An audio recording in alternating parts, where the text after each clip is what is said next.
नमस्कार, nishamodulika.com में आपका स्वागत है। आज हम बेसन के गुठलों की सब्ज़ी बनाएंगे। ये बहुत ही टेस्टी सब्ज़ी होती है। जब कभी घर में कोई सब्ज़ी ना हो या कुछ अलग खाने का मन है तब आप ये सब्ज़ी बना सकते हैं। सभी को बहुत पसंद आएगी। बेसन के गुठलों की सब्ज़ी बनाना शुरू करते हैं। इसके लिए हम सबसे पहले बेसन को घोलकर इसका बैटर बनाएंगे। ये हमने प्याली में आधा कप बेसन ले लिया है। बेसन को घोलने के लिए हम बिल्कुल थोड़ा थोड़ा पानी डालेंगे और गाढ़ा बैटर बनाएंगे। बिल्कुल गुठलियाँ ख़त्म कर देंगे। ये हमने बेसन को घोल लिया, गुठलियाँ बिल्कुल ख़त्म कर ली हैं और पोरिंग कंसिस्टेंसी है। जिस तरह का घोल हम पकौड़ों के लिए तैयार करते हैं उसी तरह का घोल हमने बना लिया है। अब हम इसमें थोड़े से मसाले डालेंगे। चौथाई छोटी चम्मच इसमें नमक डाल देंगे और चौथाई छोटी चम्मच लाल मिर्च पाउडर मिला देते हैं। और इतना बैटर बनाने में हमने आधा कप पानी का यूज किया है। बैटर को हम 10 मिनट के लिए रख देते हैं और तब तक हम सब्जी के लिए मसाला भूनकर तैयार करते हैं। तो कढ़ाई गरम कर लेते हैं। कढ़ाई में 2 टेबलस्पून तेल डाल देंगे। हमने सरसों का तेल लिया है। इसका फ्लेवर सब्जी में बहुत अच्छा आता है। आप इसके लिए कोई भी कुकिंग ऑयल यूज़ कर सकते हैं। तेल गरम हो गया है। तेल में हम आधा छोटी चम्मच जीरा डालेंगे। गैस धीमी कर देंगे ताकि हमारे मसाले जले ना। आधा पिंच हींग, 2 हमने हरे मिर्च लिए हैं जिनको लंबाई में काट लिया है, बीज हटा दिए हैं ताकि बहुत ज़्यादा तीखे नहीं है। ये सब्जी में तैरते हुए बहुत अच्छे लगते हैं और अगर ज़्यादा तीखा खाना पसंद करें तो ये मिर्ची खाई जा सकती है। ये सब्जी में तैरते हुए अच्छे लगते हैं। ये हमने 2 टमाटर ले लिए हैं, 2 हरे मिर्च लिए हैं और आधा इंच अदरक का टुकड़ा। इनको पीस कर हमने बारीक पेस्ट बना लिया है।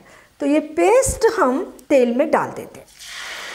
1 चौथाई छोटी चम्मच हल्दी पाउडर, 1 छोटी चम्मच धनिया पाउडर, 1 चौथाई छोटी चम्मच लाल मिर्च पाउडर। क्योंकि हमने हरी मिर्च टमाटर में भी पीसी है, काट करके भी डाली है। लाल मिर्च हमने थोड़ी कम ले ली है, लेकिन अगर आप ज़्यादा तीखा पसंद करें तो लाल मिर्च और ले सकते हैं। मसाले को हम मीडियम गैस पर तब तक भूनेंगे जब तक कि मसाले से तेल अलग ना होने लगे। मसाले से तेल अलग हो रहा है, मसाला भूनकर तैयार है। अब इसमें हम दही डालेंगे। हमने आधा कप दही को फेंट कर ले लिया है। हम गैस थोड़ी सी तेज़ कर लेंगे और थोड़ा सा दही डालकर इसको हम चलाते हुए पकाएंगे। दही को हम एक साथ नहीं डालेंगे, थोड़ा थोड़ा डालते जाएंगे और चलाते जाएंगे। मतलब कि हमारे मसाले में हमेशा उबाल बना रहे। इस तरीके से डालने से दही फटता नहीं है। हम ये ग्रेवी दही और टमाटर से बना रहे हैं तो इसके लिए हमने टमाटर मीठे वाले लिए हैं और दही भी ताज़ा लिया है। क्योंकि अगर खट्टे टमाटर हों और दही खट्टा ले लिया जाए तो ग्रेवी खट्टी हो जाती है। अब हम मसाले को थोड़ी देर और 2-3 मिनट भूनते हुए पकाएंगे कि ये थोड़ा सा गाढ़ा हो जाए। अब हम मसाले को लगातार चलाते हुए उससे तेल अलग होने तक फिर से भूनेंगे। गैस तेज़ रखेंगे। हम दही टमाटर की ग्रेवी बना रहे हैं। इसके लिए हमने ताज़ा दही लिया है और टमाटर सलाद वाले लिए हैं जो कि बहुत ही कम खट्टे होते हैं। तो हमारी ग्रेवी बहुत अच्छी बनकर तैयार होगी। मसाले से तेल अलग हो रहा है। हमारा मसाला भूनकर तैयार है। अब हम इसमें पानी डालेंगे। गैस तेज़ रखेंगे और मसाले को चलाते रहेंगे। हमने इसमें 3 कप पानी डाल दिया है। सब्जी को अपनी पसंद के अनुसार थोड़ा सा गाढ़ा या थोड़ा पतला रख सकते हैं और ग्रेवी में उबाल आने तक हम इसे चलाते हुए पकाएंगे। ग्रेवी में उबाल आ रहा है और 10-12 मिनट हो गए हैं। बेसन भी फूलकर तैयार हो गया है और हमने बेसन को अच्छे तरीके से फेंट लिया है। तो अब हम ग्रेवी में चम्मच से थोड़ा थोड़ा बेसन डालेंगे। बिल्कुल आराम से डालना है, धीरे धीरे, ताकि हमारी ग्रेवी में हमेशा उबाल बना रहे। बेसन हमें बड़े आराम से डालना है ताकि हमारी ग्रेवी में हमेशा उबाल बना रहे और इसे थोड़ी थोड़ी दूर पर ही डालना है। हम देख रहे हैं बेसन अपने आप उठकर ऊपर आता जा रहा है। तो हम ये सारा बेसन सब्जी में इसी तरीके से डाल देंगे। 2 मिनट हम सब्जी को ऐसे ही पकने देते हैं। इसके बाद चलाएंगे। 2 मिनट हो गए हैं, हम सब्जी को चला देते हैं।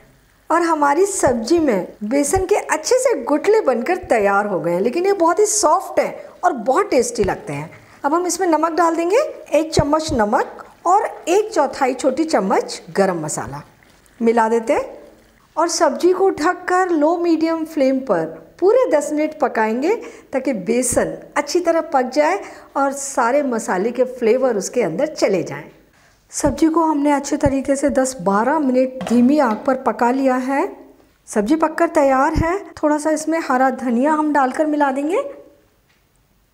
सब्जी के ऊपर बहुत ही अच्छा कलर और टेक्सचर आया है और बहुत अच्छी खुशबू आ रही है। सब्जी बनकर तैयार है।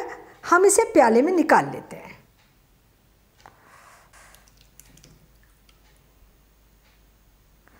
राजस्थानी बेसन के गुटलों की सब्जी बनकर तैयार है। बहुत ही टेस्टी सब्जी बनी है। सब्जी के ऊपर थोड़ा सा हरा धनिया डालकर हम इसकी गार्निश कर देते हैं।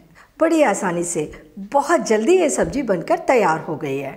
सब्जी को चपाती, पराठे, नान या राइस किसी के भी साथ सर्व कर सकते हैं और इतनी सब्जी परिवार के 3-4 सदस्यों के लिए पर्याप्त है। तो आप ये सब्जी बनाइए, खाइए और अपने अनुभव nishamadulika.com पर शेयर कीजिए। एक बार फिर मिलते हैं एक नई रेसिपी के साथ और मेरे चैनल को सब्सक्राइब ज़रूर कीजिए।